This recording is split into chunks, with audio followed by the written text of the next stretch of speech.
Director of the Global Institute for Strategic Research at the Hamad Bin Khalifa University. He joins us now live from Geneva. Welcome to TRT World.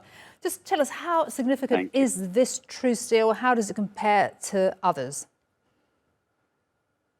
Well, it is a very important truce. It comes after having caused the death of almost 30,000 now Palestinians, both within Gaza and outside. It comes also in the wake of Israel not being able to prove its basic assumption that the head office or headquarters of Hamas lies underneath the Shifa hospital. So in a sense, they've run out of the time that was allowed to them by the United States to complete their mission as per their original objective, and that is to release the hostages by force and to finish Hamas. So now they're having to accept this compromise, which I think is a very bitter medicine to swallow by Netanyahu. And more so, which is really important, they're accepting to exchange Palestinian prisoners.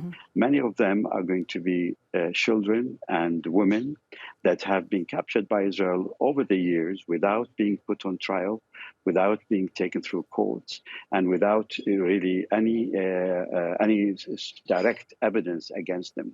Which, in other words, if you speak to a Hamas member, tell you these are the Palestinian hostages that are held by Israel.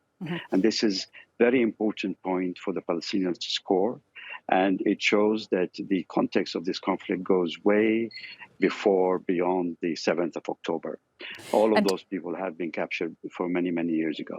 Indeed. And Sultan, what happens after this truce, if indeed it does go ahead? Will there be an extension?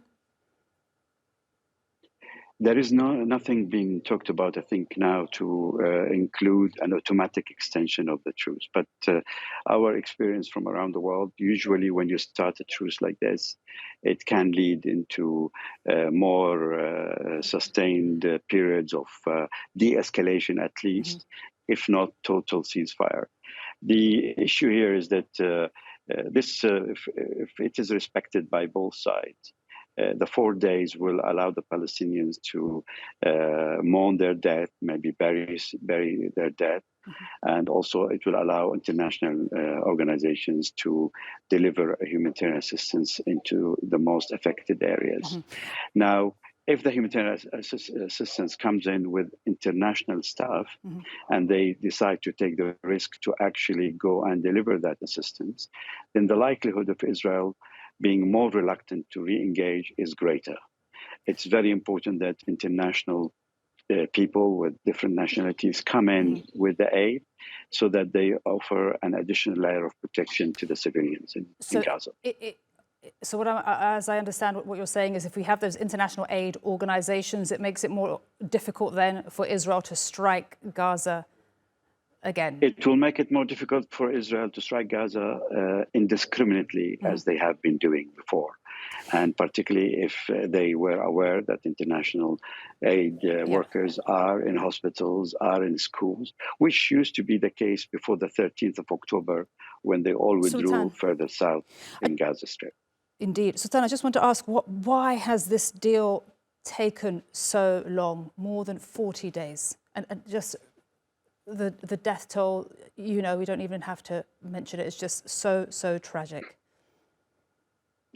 Well, the first point is that Israel's refusal to accept that hostages or taking hostages was the principal motivator for Hamas to undertake its incursion into Gaza. As you reported in your program earlier, this has been the history of, or the playbook, if you like, between the Israelis and the Palestinians. They have to hold a hostage in order for them to be able to release their prisoners. And the second, of course, Israel's insistence on mixing and presenting all their hostages as innocent civilians, which is not true. The vast majority are soldiers and or conscripts who have played a role in the occupation and have fought Palestinians either in Gaza or the West Bank before. So not all of them can be treated as innocent civilians. Sultan, just very quickly, how is this being seen through the eyes of people that do these sort of, I don't know what to call them, deals, is this a victory for Hamas? Is it a victory for Netanyahu? If indeed it does go ahead and it holds and it continues? I mean, given the scale of the loss in Gaza, I don't think there's a victory for anyone. Mm-hmm. But on the immediate term, it does strengthen the hand of Hamas. That Israel has negotiated with them. There's a degree of recognition there. The United States has accepted to allow Qatar and Egypt to directly communicate with them and increase the connectivity. Also, as I said, the fact that they are releasing women and children, Palestinian women and children who have been taken for no reason for long periods in prisons is also a victory to the Palestinians. Sultan Barakat, thank you so much for your time and your expertise that you shared with us today here on CRT World. Appreciate it so much. You're